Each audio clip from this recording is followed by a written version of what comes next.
Este ano, 2023, completam-se 10 anos da chamada PEC das Domésticas, que à época da sua discussão e aprovação gerou uma grande expectativa nessas milhões de trabalhadoras brasileiras que existem de forma ainda invisibilizada nos quartinhos das casas da elite brasileira, da classe média, que são uma realidade da história do Brasil, mas uma realidade fruto de muito apagamento, violência, é uma herança escravocrata, mas ainda é uma realidade constitutiva do que significa esse Brasil tão profundo, tão diverso e tão injusto.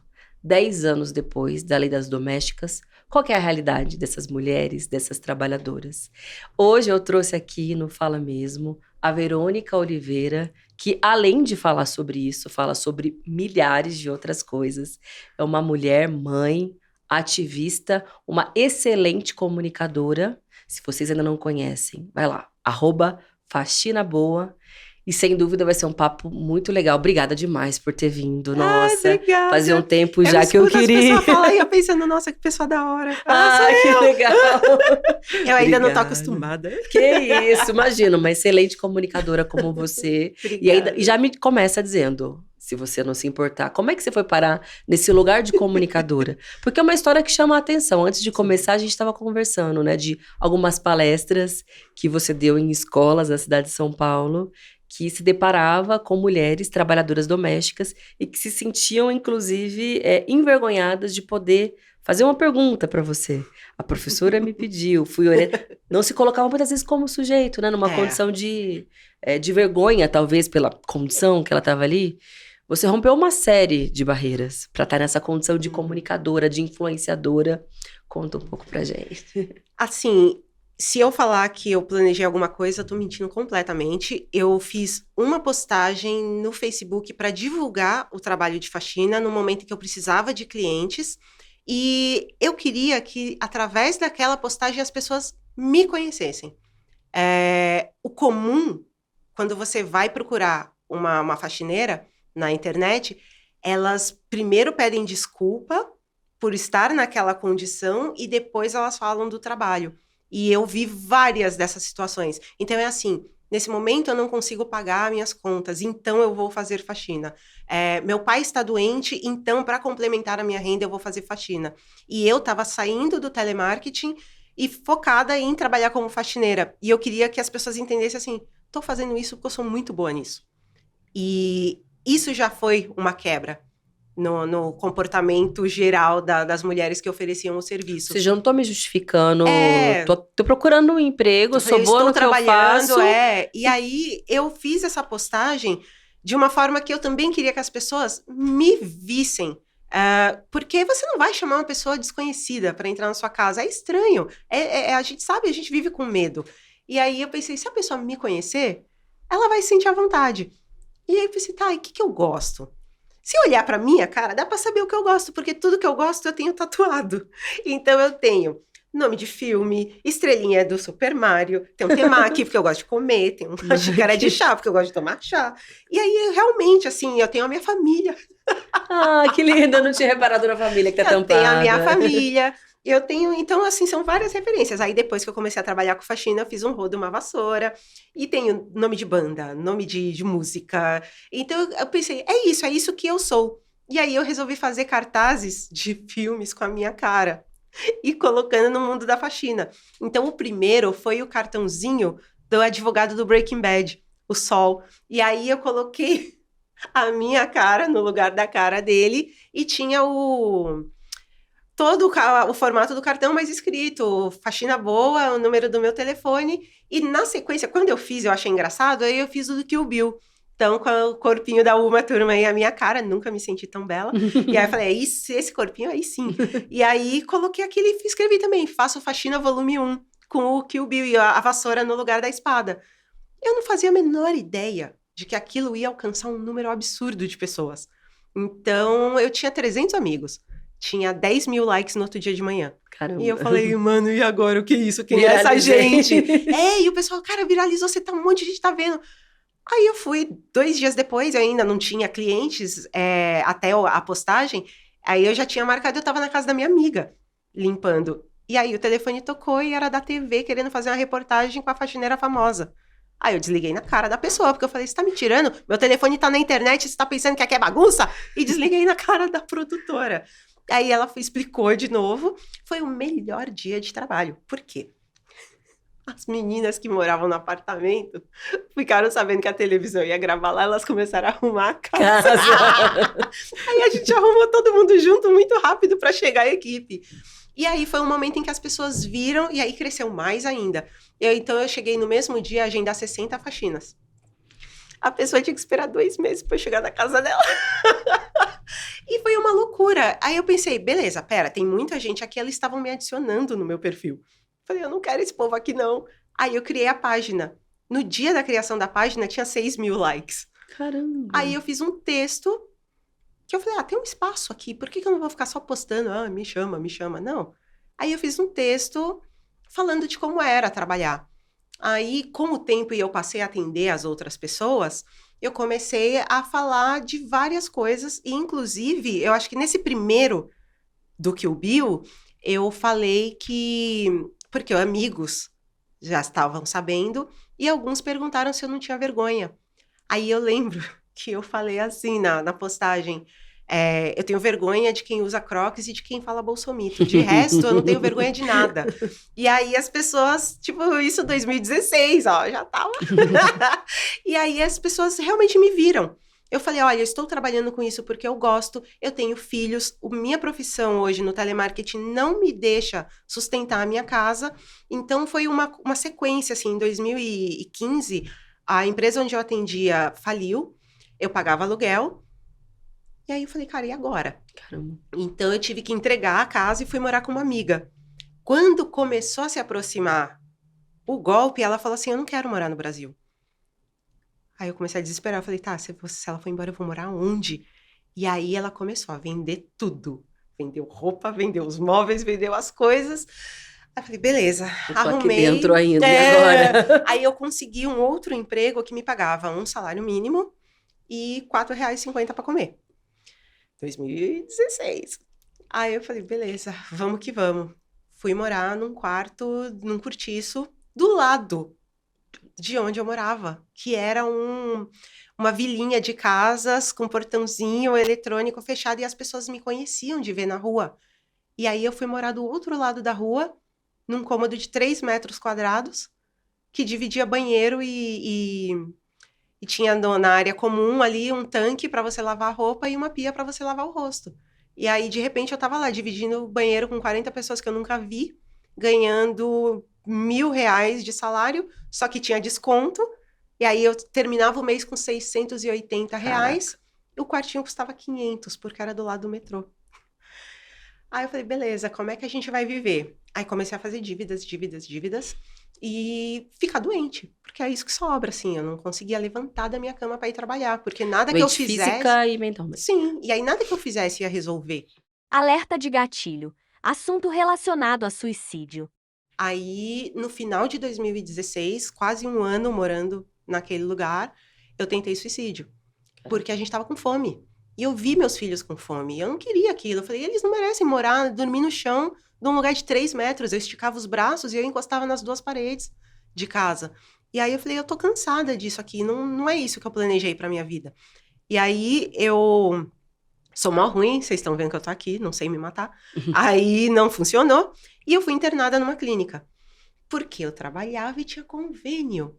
E essa clínica tinha 5 refeições por dia, tinha chá pra tomar a hora que eu quisesse. Você adora chá? Eu amo chá! É aqui. E era na Avenida Indianópolis. E era uma casona. E tinha uma piscina. Aí um belo dia eu acordei e fiquei pensando. Eu cheguei onde eu queria, né? Eu tô morando numa casa, tem comida e tem uma piscina. É isso que eu preciso. Eu preciso ter um lugar pra morar, eu preciso ter o que comer. E basicamente era só isso. E um dos médicos falou, eu não te vejo como doente. Você é pobre. Eu queria socar o maluco, mas eu não podia, porque eu tava internada e aí eu ia virar doida mesmo. Mas a ideia dele era muito certa. Ele falou, eu não vejo você voltando pra cá. muitas meninas que estavam lá eram recorrentes, elas saíam, tentavam suicídio de novo, ou ficava muito doente, a família internava de novo. E ele falou, você vai sair daqui e você não volta. E eu realmente nunca mais voltei. Mas eu não sabia o que fazer da minha vida. Falei, eu vou voltar pro Vou pra mesmo onde? barraco, vou voltar pro mesmo trabalho. Vou o que que eu adoecer de novo, vai se repetir, daqui a pouco eu vou e encontrar o enquanto médico, a isso, clínica de novo. Eu já não tinha mais um amigo para pedir ajuda, porque um comprou o remédio da minha filha, o outro pagou um almoço, não sei o quê. Você não tem cara para pedir nada para ninguém. E aí eu acabei num dia brincando, dormindo na casa da minha amiga, conversando e tal. Lavei a louça depois que a gente comeu, limpei a cozinha, dei uma geral no banheiro, tirei o pó, passei pano no chão. Ela falou, mano, vou te dar R$150. Você fez uma vagina? E aí eu comecei a rir, porque eu pensei, se eu trabalhar todo dia, ganhando 150, bicho, eu vou virar Kardashian da Zona Leste. Agora vai. Só que ao mesmo tempo, eu não conheço pessoas, eu não sei trabalhar, isso não é minha profissão, como é que eu faço? E aí eu fui pesquisar na internet. Então foi daí que veio a ideia de me mostrar nas redes sociais para as pessoas entenderem quem eu era e o que eu fazia. E esse momento em que eu percebi que eu era boa, que eu podia oferecer o serviço, eu falava, vocês não vão pagar diária, vocês vão pagar cachê, porque eu vou dar show. Falava umas loucuras, assim. E é isso, me trouxe um público selecionado sem eu saber que estava fazendo isso, porque veio a galera jovem, que entendia os memes que eu postava, que começaram a me ajudar. Então, desde um cliente que falou assim, olha, eu sou publicitário e você pode pegar qualquer livro da minha casa e na próxima faxina você devolve. E aí eu comecei a fazer isso em várias casas. E eu comecei a pedir para conhecer agências de publicidade. E comecei a pedir para eles me ensinarem o que era, como postava melhor, o que eu tinha que fazer. E eles foram todos me ensinando. Então era uma coisa desde entender que eu estava num momento muito delicado e eu precisei de ajuda, desde, putz, posso levar alguma coisa para comer? E falar, pode ler meus livros, pode visitar o meu trabalho. Então, todas essas pessoas me ajudaram até eu aparecer na TV e as pessoas fizeram uma vaquinha para alugar um apartamento para eu morar. Então, foram os seguidores que fizeram uma vaquinha e eu consegui pagar os 3 meses antecipados do aluguel. E aí, eu comecei a trabalhar com mais dignidade também, porque eu voltava para uma casa. É muito difícil você sair para limpar a casa de alguém e não ter uma casa para voltar. Então, acabava também trazendo uma carga mental muito grande. Porque você vê pessoas jogando comida fora, você vê desperdício, você vê um consumo desenfreado, você vê coisas que você fala, pô, por quê, né? Por que essa pessoa faz isso? Eu tinha a paranoia que era um apartamento no Itaim Bibi que eu limpava, e toda tarde tinha várias pessoas na piscina. E eu falava, o que será que ela fez, né? Terça-feira, 3 horas da tarde, ela tá lá tomando sol. E eu tô aqui limpando os vidros da janela, olhando pra ela. Falei, não é possível, cara. Eu preciso trabalhar muito pra morar num prédio com piscina. Eu moro num prédio... eu moro num prédio com piscina! Aí, de vez em nunca, eu consigo descer, porque eu preciso trabalhar pra pagar o condomínio caro do prédio com piscina. Mas é isso, assim, é toda uma construção que levou tempo. Eu comecei a contar o meu dia a dia, eu comecei a contar essas situações do tipo... A gente estava morando num barraco e eu estava limpando uma casa que tinha um quarto para guardar a coleção de tênis do cara. E aí eu penso, que merda de pessoa eu sou que eu não consigo colocar meus filhos num quarto e um homem pode pôr tênis. E aí isso foi trazendo várias pessoas diferentes. E aí veio gente famosa ler e falar, que legal, você escreve muito bem. Aí... Você quer escrever um livro? Você quer dar uma palestra? Aí eu pensei, eita, o que aconteceu? E daí você pensou, quero e vou, pois sou apta pra isso, esse é o meu talento. Eu sempre quis, então... Claro. Então eu passei da criança que eu queria ser repórter. Tá vendo? Mas já pois tinha desde então, e aí eu pensava muito nessa... Depois que eu era adolescente, eu queria ser VJ da MTV, óbvio. Que aí sim. E então foi uma... Eu sempre brinco que eu falo, todo mundo tem a linha do tempo, eu tenho o trilho de montanha-russa do tempo. Eu fiz as coisas nos momentos inadequados para... Eu não cresci, terminei a escola, fui para a faculdade, casei e tal. Então foi tudo bagunçado, mas agora eu sinto que eu tô conseguindo colocar a minha vida no lugar onde eu gostaria sempre que ela tivesse, e eu não queria que tivesse sido tão doloroso. Mas é interessantíssimo como Foi difícil, mas hoje eu sinto que eu tô no lugar onde eu sempre quis estar. Caraca, é uma história, assim, incrível. É muito interessante É mesmo. muito doido. É, porque passou por altos e baixos. E às vezes na dor você encontrou também. Sim. Não é nem a saída consciente, foi a saída da sobrevivência, né? Então, quando as pessoas falam, ai, guerreira, não sei o quê. Eu falo, não, velho, não queria nada disso. Ai, conta como foi. Eu adoro quando alguém fala assim, conta como foi crescer na favela. Eu falei, sei lá, mano, eu cresci em Higienópolis. Então, tipo, se eu nasci numa família estruturada, as coisas iam bem até um determinado ponto. Então, eu conheci tudo do bom e do melhor com a minha família. E aí, depois de ter engravidado, parar de estudar, e aí as coisas foram começando. Meu pai saiu da região central, foi morar na periferia.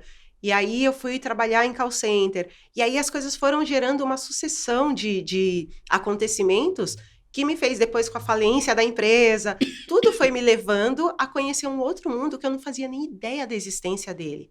Então é muito maluco pensar que eu, com 18 anos de idade, a minha grande preocupação era que horas acabava o show pro meu pai me buscar, sabe?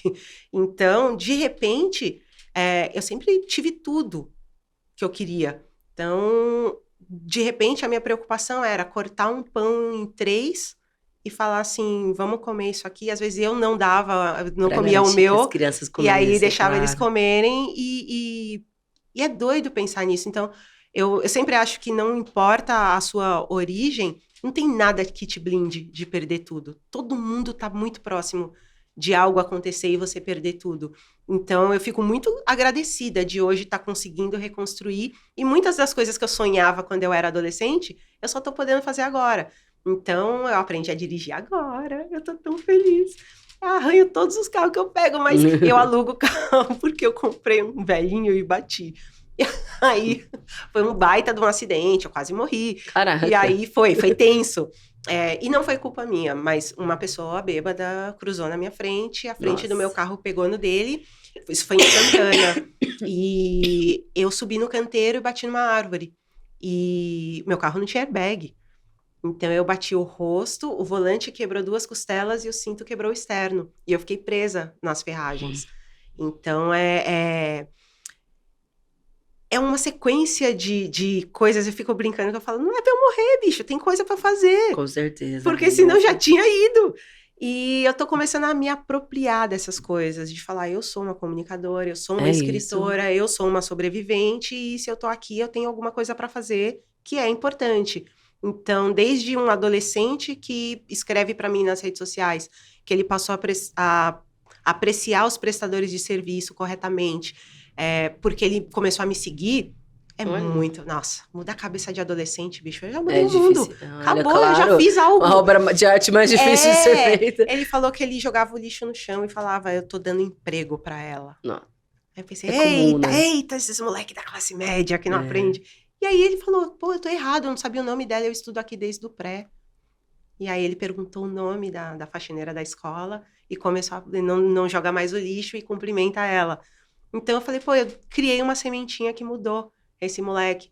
E agora, homem, eu não tenho dó, mas o cara falou que ele passou a ser um adulto funcional depois de me seguir, e que isso provavelmente salvou o namoro dele. Porque a namorada dele era sobrecarregada, porque ele achava que era obrigação dela, que ela era uma extensão da mãe. E eu falo muito sobre isso, falei, cara, vocês não estão ajudando, você mora na casa. Claro, é teu Todos os papel, moradores da casa são responsáveis por cuidar de uma casa. Então é isso, eu fico pensando, eu acho que eu só falo óbvio. Mas às vezes é importante, porque quando essas pessoas me passam esse feedback de que elas estão mudando comportamentos, é muito bom. Aí eu acho que é meio educacional, assim. Muito, muito. Porque isso que eu acho que me difere da questão, você virou influencer. Eu falo, putz, não é isso, sabe? Pra mim, influencer é aquelas pessoas que põe mega hair no cabelo e vende balinha pra crescer cabelo e tira foto beijando as coisas, assim, né? Tipo, influencer é mais assim, sobre comportamento, hábitos, vender produtos. Você fala de temas, você gera consciência crítica social sobre temas que às vezes são cotidianos. Sabe o que eu acho muito legal? Você fala com muita leveza e de uma forma até engraçada. Os bagulho que é mó triste. Sobre assuntos. E não é simples fazer isso. Porque essa conversa nossa, eu falava, mas assim, eu tô tranquila também ouvindo, entendeu? Porque você falou de saúde mental, você chegou a ser internada, passou fome, tava numa situação de extrema vulnerabilidade com seus filhos.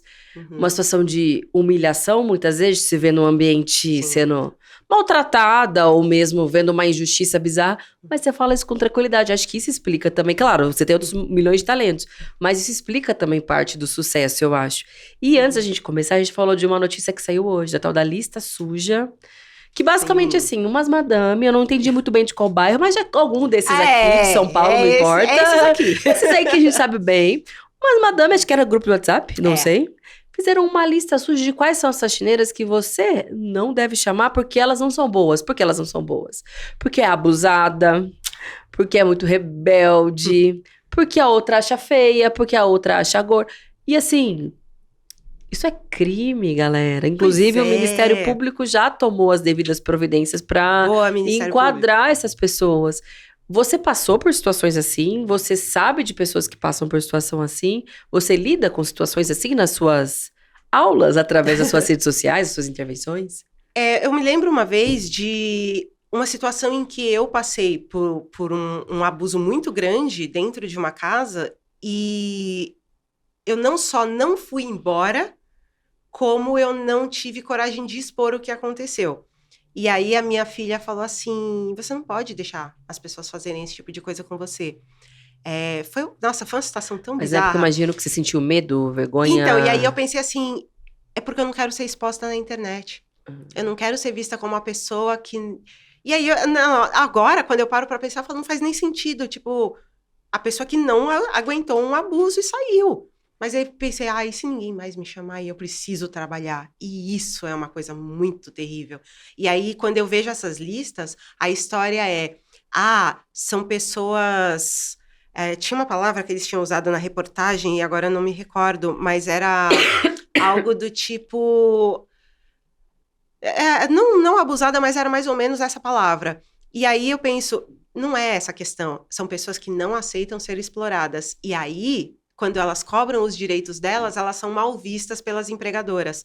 Então, isso também é uma coisa muito complicada, porque elas têm muito medo das pessoas terem o entendimento das obrigações e dos direitos que ela tem. Então, essa é a parte importante do meu trabalho, fazer com que essas mulheres entendam, e por isso que eu falei sobre a escola, porque eu tô no Twitter, eu tô no LinkedIn, eu tô no Instagram. Essas mulheres estão na rua. Elas não estão no Twitter vendo a trend do momento, elas não sabem o que é isso. Agora, quando eu vou numa escola, eu termino uma palestra e uma das estudantes vira para mim e fala, eu preciso denunciar uma situação de trabalho análogo à escravidão, aí eu pensei, é isso, meu trabalho está aqui. Eu preciso chegar nessas mulheres, porque elas têm que entender. Até então eu fiquei imaginando, sei lá há quanto tempo ela já viu a situação e ela não tinha entendido. Que ela estava numa condição de trabalho análogo à escravidão. Então ela, eu preciso falar com mais pessoas assim, porque aí é fora da internet, é no offline, é na rua. E eu não sei ainda como que eu vou chegar nisso, mas é dos planos que eu tenho para chegar nessas pessoas. Ou fazer roda de conversa em escolas, ou nem que seja em posto de saúde, em algum lugar. Mas eu tenho que chegar nessas pessoas, porque senão elas não vão saber quais são os direitos delas. Assim como quando eu comecei a falar de saúde, as mais velhas, elas riem da minha cara quando eu falo, vocês se alongam para fazer antes do trabalho? E aí a mulher começou a rir e falou, claro que não. Aí depois você vai conversar, a pessoa tem dificuldade de mobilidade, perde o movimento dos dedos. E com o tempo, eu com 1 ano de faxina, abri uma hérnia no meu abdômen, porque eu fazia força empurrando cama. Aí eu falo, gente, geladeira de rico não é igual a nossa. Nossa geladeira parece plástico de boneca, você faz assim. As de pobre igual a minha, assim, você tá em pé e você passa a mão, e eu tenho 1,5 metro. As de rico tem 2 portas, lá longe o negócio tem que subir numa escada pra chegar lá. Tá cheia, tá pesada, a minha é de boas de limpar, dos ricos não é. E aí empurrar essas coisas, sabe? É um trabalho tão pesado. Você vai pra academia, o pessoal fala, você treina um dia braço, um dia perna. Você vai faxina 6 vezes na semana, você tá treinando tudo, todo dia, e sua cabeça tá a milhão, porque você tem que pegar 2 busão para chegar em casa. Porque no seu bairro não tem uma praça, você não pode fazer caminhada. Você nem tem tempo para fazer caminhada. Se tiver que pagar o busão para chegar no parque, 2 ida e volta já acabou, assim. Eu passei por isso morando em Itaquera. Eu não tinha um lugar para desestressar. Então, galera que me segue sabe, eu grito no travesseiro. Porque de vez em quando eu grito nos stories, porque eles precisam aprender uma forma de desestressar. E eu comecei a fazer esse tipo de coisa em casa, porque eu não tinha como fazer algo. Então, por exemplo, os meus filhos. Uma vez um médico falou, meu filho tá no espectro autista, o adolescente. E falaram esse tipo de coisa, faz uma caminhada com ele. Amado, aonde eu vou andar ali? Que horas? Como? Eu vou descer a avenida que eu tenho medo de pegar o busão porque os caras roubam nosso celular no ponto. Como é que eu vou caminhar na rua aqui na quebrada? Não tem como. Então, eu precisava de um ônibus para ir sacar dinheiro no banco, porque não tem banco onde eu morava. Então, é isso, não tinha biblioteca, não tinha nada. Quando eu desci pro Tatuapé, de Itaquera pro Tatuapé para morar no Cortiço, pô, tinha o Parque do Piqueri, tem uma biblioteca lá dentro, tem a Fábrica de Cultura, que é basicamente a mesma rua, a Tuiuti vira na Celso Garcia, e tinha outra biblioteca, são duas juntas, que é uma de contos de fada, que é a Hans Christian Andersen, e a outra de música, que é a Cassiano. Pô, por que Itaquera não tem uma biblioteca? Se precisar ir na biblioteca, você tem que pegar 2 ônibus, um ônibus até o terminal e um ônibus até lá. Você não vai, porque a condição diz 2 horas, que não vai dar. E aí é isso, eu falei, pô, por que esse povo... E você vai ver, eles não usam os equipamentos, porque lá tá a playboyzada, e eles não querem. E aí eu fui morar nesse quartinho, a vizinha da portinha do lado era uma senhorinha com marido. Ele deficiente, e ela com vários tipos de problema de saúde, e ele tinha uma deficiência física. E eles sentavam na porta do quartinho, colocavam as pernas para fora e tomava sol. Aí eu falei, vocês sabem que tem um Parque do Piqueri aqui? Ela falou, mas a gente pode ir? Então, as pessoas não se sentem parte da cidade. Quando você perde a grana, você perde o acesso, você não consegue achar digno de entrar num parque. É um parque público. Falei, claro que você pode ir no shopping. Aí ela, imagina, nunca entrei. Aí, então, e era do outro lado da rua, assim, você terminava, a Tuiuti estava no shopping, 4 minutos a pé. Então, é esse tipo de coisa que eu tento falar para as pessoas, porque para muitas, isso tá longe, e não tá longe. Às vezes, a pessoa que está trabalhando na sua casa, tá passando esse tipo de coisa, tá sofrendo, tá com fome, tá morando mal, e aí você vai reclamar, porque eu participava de grupo de mães, de WhatsApp, porque eu fiz isso, eu não sei. Mas uma mulher escreveu no grupo que a faxineira dela estava comendo coisas dentro da casa dela. E ela falou, o que eu faço? Eu ponho um bilhete dizendo que as frutas é do bebê? Aí eu escrevi, provavelmente, se você pagasse bem para ela, ela não precisava comer as frutas da sua casa. Ela ainda escreveu assim, ela come coisas que ela nunca nem deve ter visto, tipo as minhas castanhas. Aí eu falei, cara, que tipo de ser humano horrível que você é, que você não pode dividir a bosta da sua castanha vai estragar com a pessoa, com a pessoa que tá lá cuidando da sua casa para você ficar com seu filho. Então, quando eu tento falar sobre isso com as pessoas, é sobre você entender que aquela pessoa tá ali com você. Ela não tá ali pra você não comprou ela. E você tem que respeitar aquele trabalho e pagar bem e cuidar daquela pessoa, porque ela tá cuidando de você. Então, eu fico muito desesperada em trazer essa consciência para as pessoas, porque às vezes elas não percebem. Então, fala, você é super good vibes, protege a natureza, gosta de animais, não sei o quê, e tá maltratando a sua faxineira. Eu fico louca com esse tipo de coisa. Então, eu gosto de falar para esse público tão diferente. Então, tem desde grandes artistas, músicos e não sei o quê, e políticos me seguindo. E aí, às vezes, tem algumas dessas pessoas que falam, cara, eu nunca parei para refletir sobre o que você falou. Porque tá longe da realidade delas. E eu falo, às vezes você fala, que eu moro no bairro tal. Pô, você pode morar na Paulista, você desceu 2 quadras ali perto da Frei Caneca, tem vários cortiços. Falei, essas pessoas que estão trabalhando para você, cara. Então, não tem porquê, eu não consigo... Eu vejo muita gente não gostar de mim porque eu alcancei coisas. Então, como assim? De acharem que porque você estava aí eu saí da quebrada. Você não pode. Aí eu saí da quebrada, eu comprei... O meu apelido na internet dos haters era a faxineira de iPhone. Porque só e eu contrata ouvi, pode ter um iPhone, quem trabalha não eu pode. ouvi de uma cliente, eu cheguei para trabalhar e ela falou, por que você tem esse telefone? Você não acha que é muito bom para você? Fala, porque eu também sou boa. E aí eu pensei, aí ela falou assim, como que você comprou? Aí eu, na loja, à vista. Aí ela ficou até sem graça, Eu falei, moça, de boa assim, eu virei, oxe, na loja. Aí a hora que eu me quer te liguei... ver ferrado, ia falar fudida, sem dinheiro, triste, a gente só é morando legal, lá no fundo, sem te ver. Sai da minha vista, a gente senão... só é legal quando tá fudido, isso é muito quando tá triste. submisso, né? Porque não então, porque aí eu perco essa coisa de estar ali pra servir.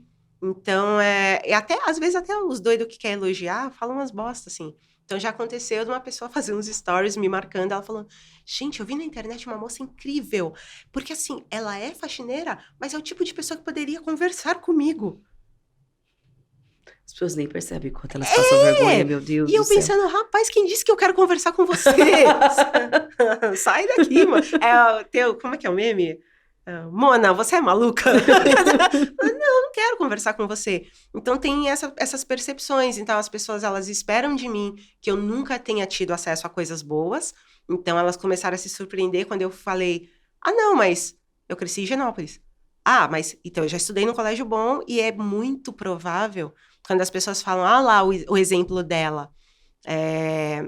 Tem uma pessoa mala pra caramba na internet que ele gosta de pegar essas histórias assim e colocar como exemplo de meritocracia. Então... Eu ia te perguntar isso, mas você é ótima, Não, porque pode parecer que a gente tá aqui assim, nossa, peraí, a Samia trouxe uma mina pra vir aqui dizer, olha, a minha história deu certo, já estive lá, estou aqui... Então, esse é o modelo que todo mundo vai ter essa vida. Basta você querer se esforçar e ser talentosa. O que eu vou falar pra mina que tá há 10 anos limpando casa e não consegue comprar uma passagem pra Pernambuco pra visitar a mãe? Eu vou falar que ela não se esforçou, a mina tá lá pegando 3 busão. Cara, quantas vezes eu chorava na hora de voltar, porque é horário de pico, o busão tá lotado, eu tô no meio do caminho, porque às vezes eu ainda fazia...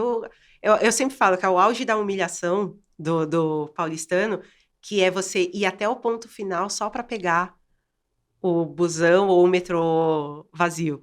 Então, eu morava perto do metrô Carrão. E eu ia até Itaquera para depois chegar no centro.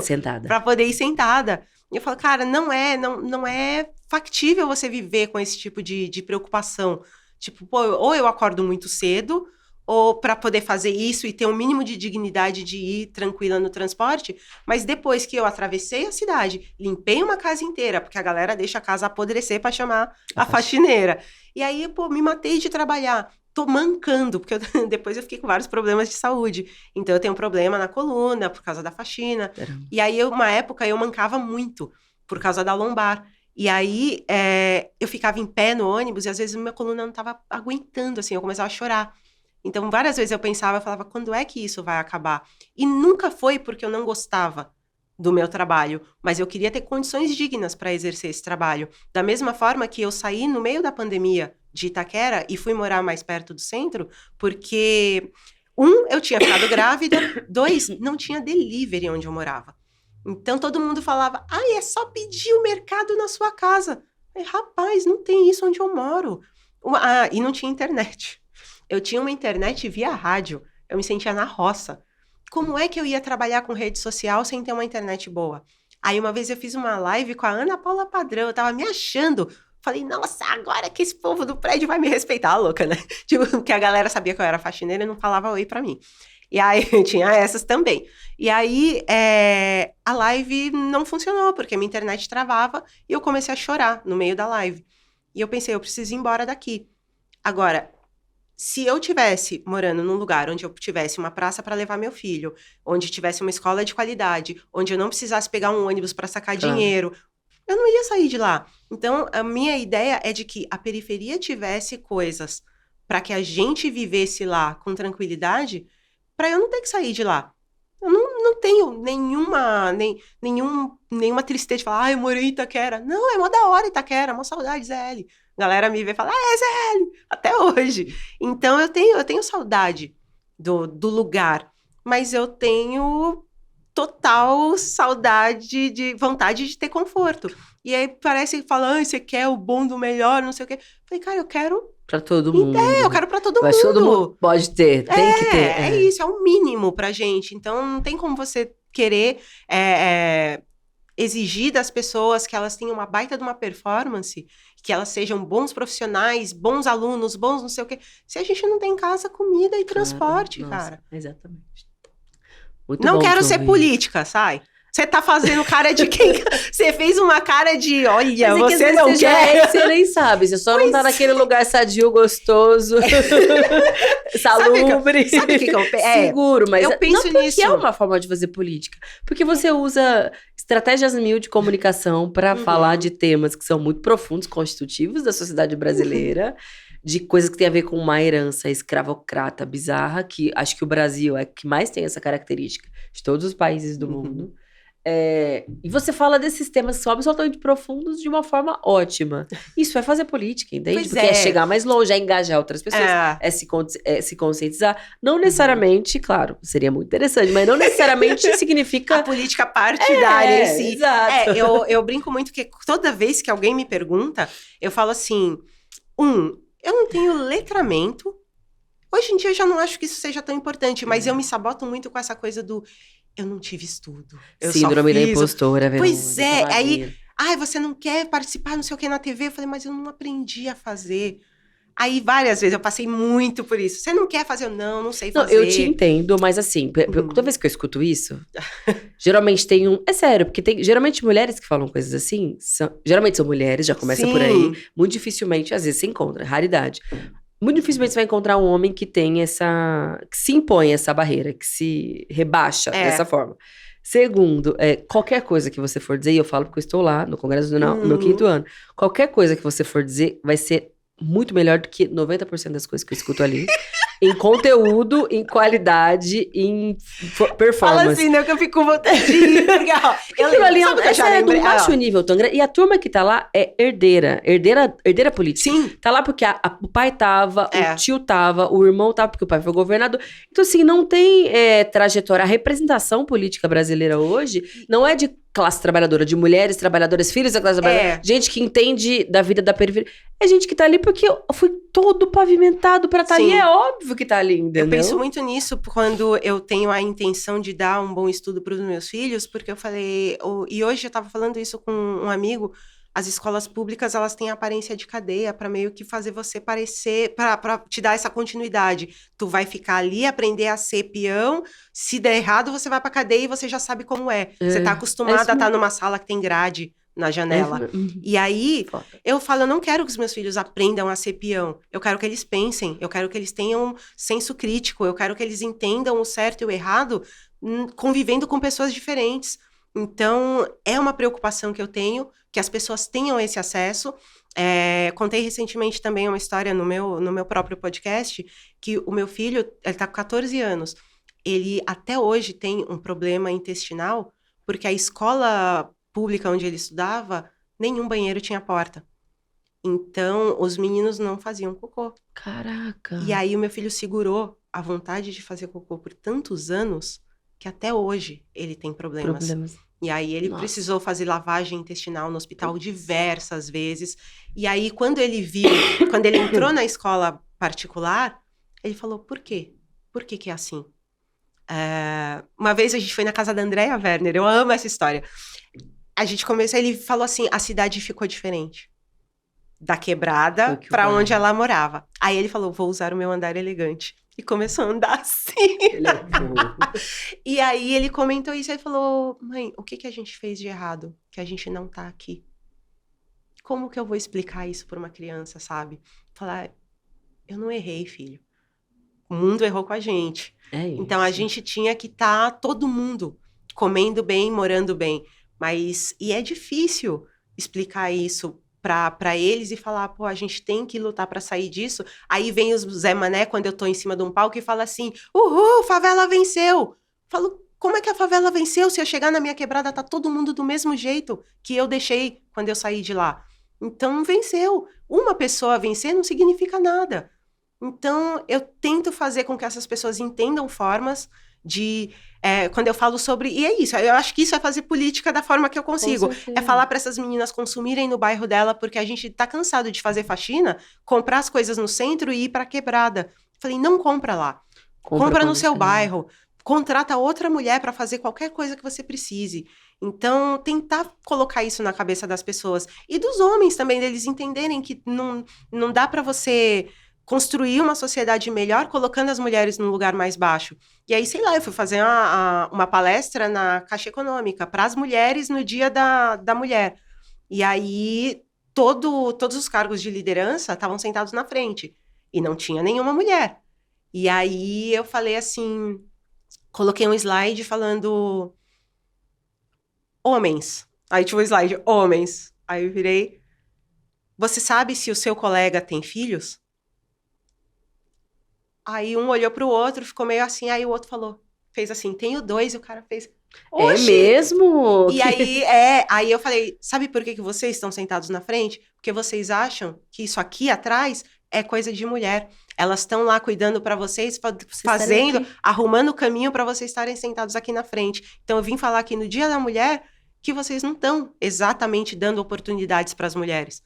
E é muito doido que as pessoas pagam pra eu falar a verdade na cara delas. Minha vida hoje tá tão legal. Então eu penso nisso, é a forma que eu tenho de fazer política dentro da minha... E eu sempre falo, não é uma pobreza de linguagem, hoje eu não acredito que seja, mas eu falo, eu não sou acadêmica. Eu não sei explicar, eu não sei falar. Eu fico pensando, eu não sei falar com os malucos políticos. Eu conheci o ministro Barroso e eu falei, toca isso, é muito louco. Aí ele tirou uma foto comigo, ele tá rosa. Porque ninguém nunca deve ter chegado pra se apresentar pra ele. E aí as meninas explicaram o que eu fazia. Aí ele, que importante seu trabalho. Eu falei, é isso aí, toca aí. Louca, sabe? Eu não tenho postura. Mas eu particularmente acho que a política precisa de mais isso, sabe? De mais realidade, mais sempre cara. Eu falei, vocês treinam pra falar igual político, assim, tipo... Olá, senhor, vossa excelência. Nossa, aí você vai ver o vossa excelência tá, tipo, sendo investigado por trabalho escravo, por ter tentado fazer um golpe de estado 8 dias depois do Lula tomar posse. Pois é. É isso, entendeu? Então os vossa outra... excelência que fica ali gracinha, falando fino e bonito, alguns, né, porque alguns também não falam...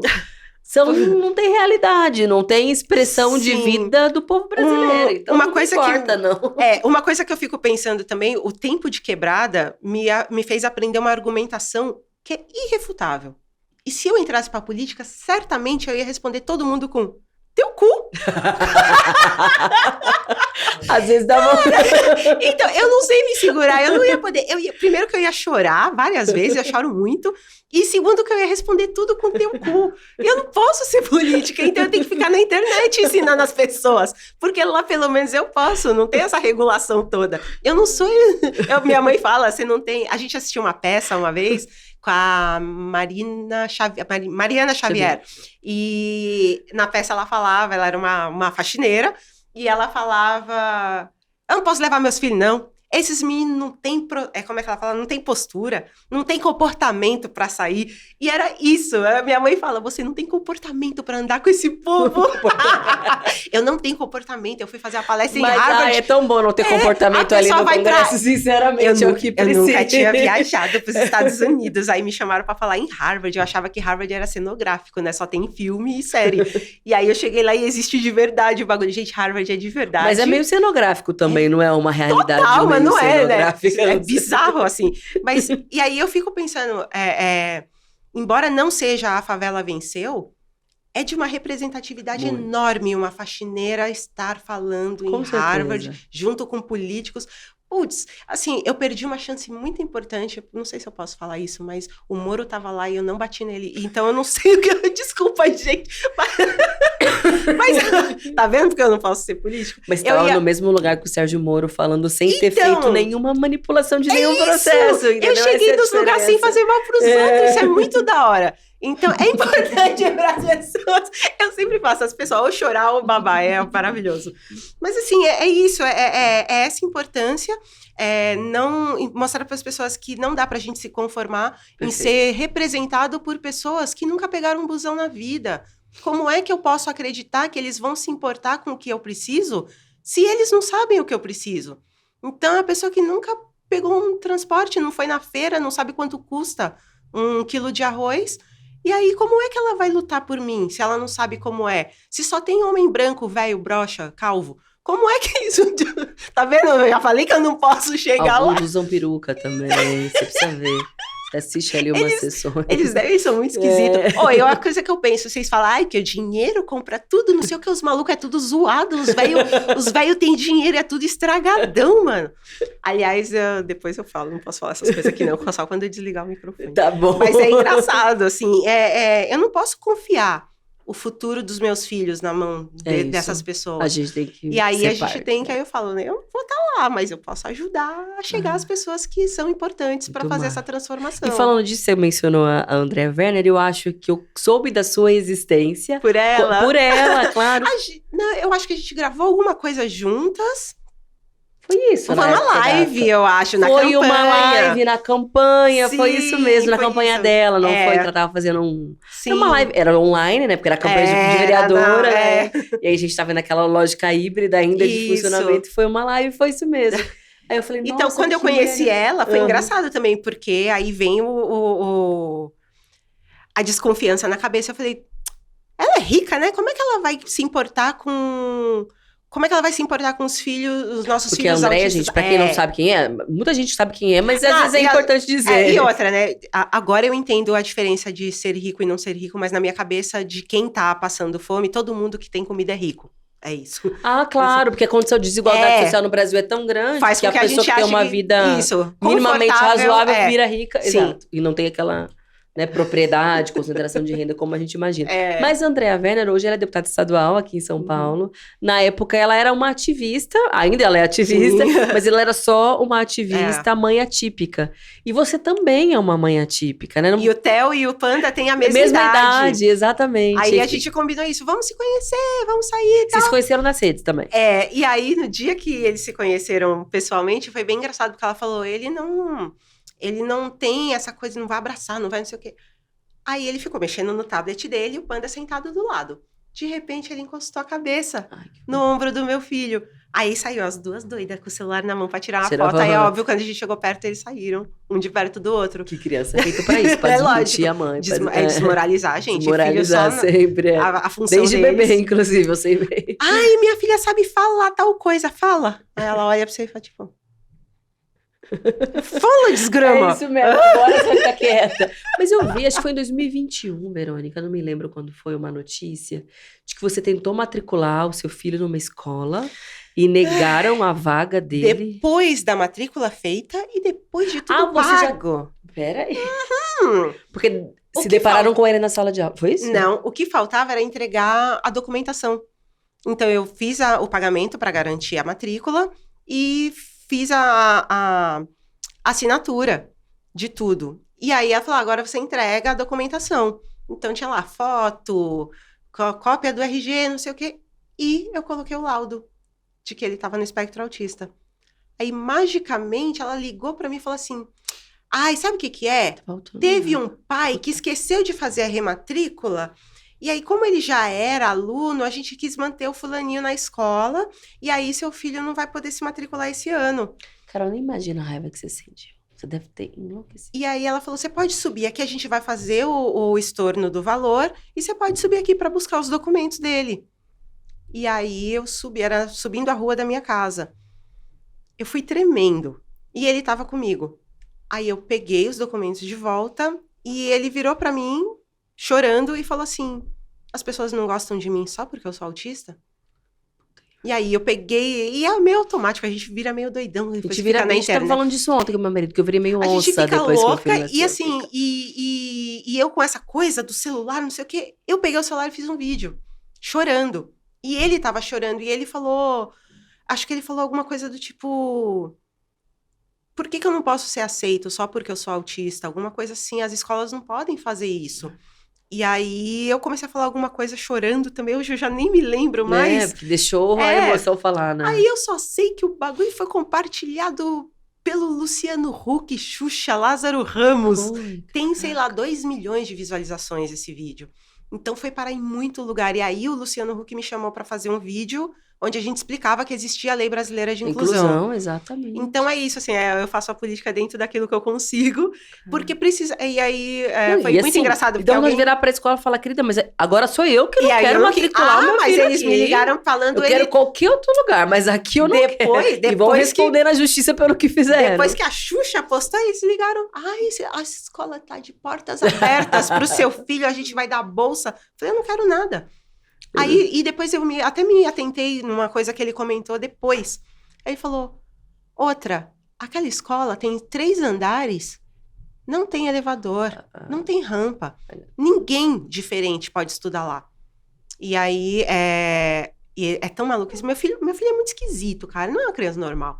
Ele falou assim, pequeno, 10 anos mais ou menos, ele falou, eu me preocupo com o meu ensino médio, porque eu preciso aprender bastante coisas e eu não sei se as escolas estão preparadas para me ensinar o que eu preciso.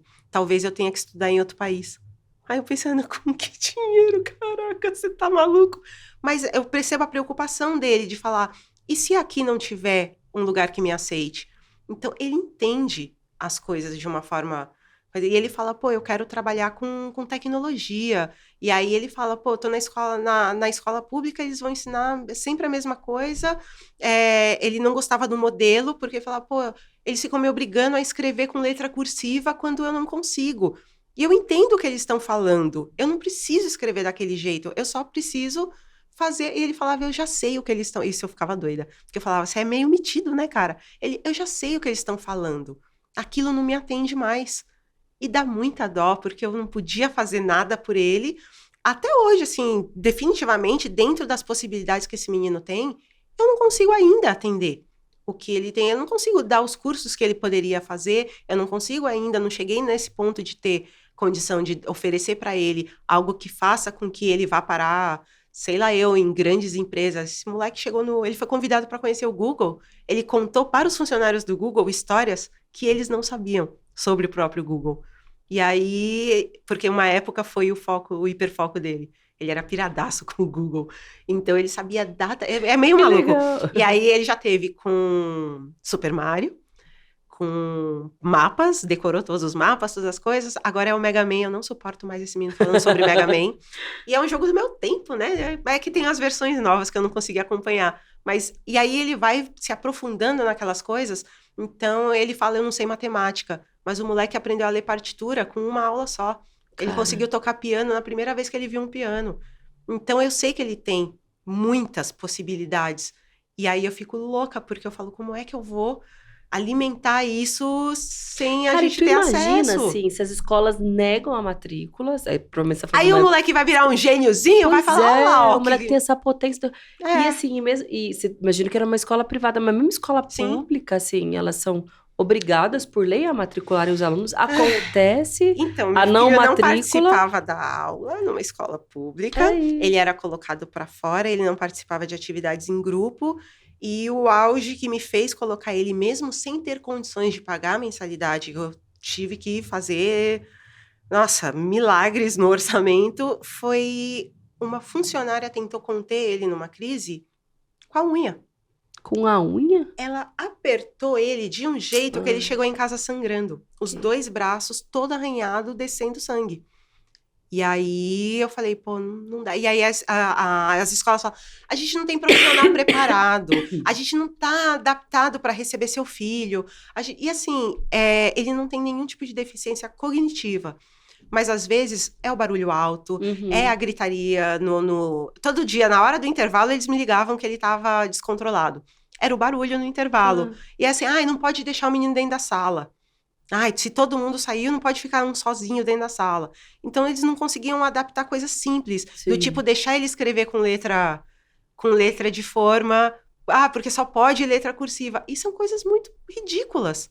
Então, são adaptações simples de se fazer. Talvez não em outros casos de autistas não verbais. Aí já são coisas diferentes. Porque é diferentes graus, né? Diferentes formas de essa manifestação escola dele do espectro, mesmo né? tinha a tal da sala de recursos para crianças com deficiência. Tinha uma menina cadeirante, o elevador quebrou, a menina ficou 7 meses largada no pátio. Aí tinha uma funcionária da cantina que ficava sentada com ela ficava desenhando. E aí, quando eles crescerem, eu não quero que meu filho seja o funcionário PCD de cumprir cota. Meu filho é muito inteligente para isso. Eu não quero que coloquem ele no almoxerifado de uma empresa para dizer, nós temos um deficiente aqui para pagar menos imposto. Cumprir a lei, para pagar menos imposto. Eu falei, eu não quero isso para o meu filho. Ele tem chance de ser alguém muito maior, muito melhor, e eu preciso que os equipamentos públicos disponibilizem coisas para que ele tenha esses acessos. Aí tem uma escola, em toda a Zona Leste tem uma sala de robótica. Aí fala, agora chegou na Zona Leste. Pô, é uma escola, bicho, então não adianta. Então não tem como a gente superar essas questões, é o básico do básico. O banheiro não tem porta, é isso. Então não dá para falar, eu quero uma sala de inclusão para todos. Não tem. Tá muito... O buraco é bem baixo, como se diz, né? Muito Você é louco, profundo, é muita coisa para fazer. estrutural. Por isso que eu não quero entrar nesse rolê. É por isso que ela já está nesse rolê e ela ainda nem se deu conta de que está aí, Verônica. Eu sempre fico zoando, que eu falo, mano, precisa fazer uma faxina muito grande, né? Uma faxina boníssima, boa, faxina ótima. Gente, essa é a Verônica Oliveira, a gente tá chegando no final. Mas antes de encerrar, a gente sempre tem um quadro que é Fala Mesmo, que é o nome desse nosso videocast, que você vira ali para aquela câmera, no caso essa câmera, e fala mesmo, fala o que você quiser, uma mensagem. Pra quem tá te assistindo, eu falo que é uma mensagem pras mulheres que estão nos assistindo, porque é a maioria, mas tem os homens também, a gente não tem nada contra. O que vier do seu coração. Até amigos. Até amigos que são alguns, eu tenho um filho, inclusive, que é. Mas é isso, o que você gostaria de dizer, assim, a partir do público que nos assiste, que nos ouve e da conversa que a gente teve? Com certeza, aquela coisa do falou muito. Habla mesmo. É dizer que não importa o tipo de trabalho que você exerça, ele é super importante, você nunca pode se envergonhar daquilo que você faz, que é um trabalho honesto, que vai levar a grana que vai sustentar a sua casa e sua família. Não é crachá, não é diploma, não é papel que faz de você uma pessoa melhor ou não. Eu sempre pensei essa coisa do eu quero ser alguém. E eu não tinha me dado conta de que eu já era alguém desde sempre, porque eu estava esperando esse momento. Vai chegar o momento em que eu vou me tornar alguém, porque alguém vai me validar. E não, a gente é super importante dentro... Eu tô influenciando pessoas? Tô. Mas às vezes você tá influenciando uma vizinha, você tá influenciando uma amiga, você tá apoiando, levantando outra mulher. E isso, para mim, é ser influenciadora. É muito mais importante do que estar com a cara na internet. São momentos em que a gente acha que tá mal, é que talvez dali você vai descobrir uma coisa que vai mudar a sua vida. Todo mundo passa por um monte de coisa ruim. E assim, parece mó piegas falar, dá uma segurada aí. Mas e se eu tivesse ido, sabe, naquele momento? Eu não ia ter vivido tudo que eu tô vivendo agora. E isso é muito importante, você pensar, tá muito ruim agora? Calma.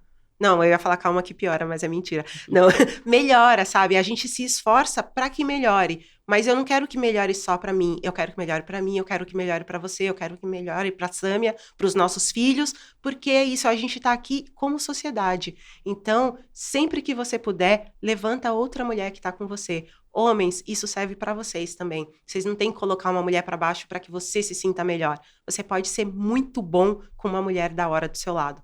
Então é isso, acho que todo mundo está aqui para se ajudar, para construir um Brasil melhor para a gente. E eu sempre falo isso, gente, não seja um filho da puta. É isso. Hablou, fudida. Obrigada, obrigada mesmo. Muito bom! Obrigada a vocês também que acompanharam Valeu, e nos ouviram. Beijo.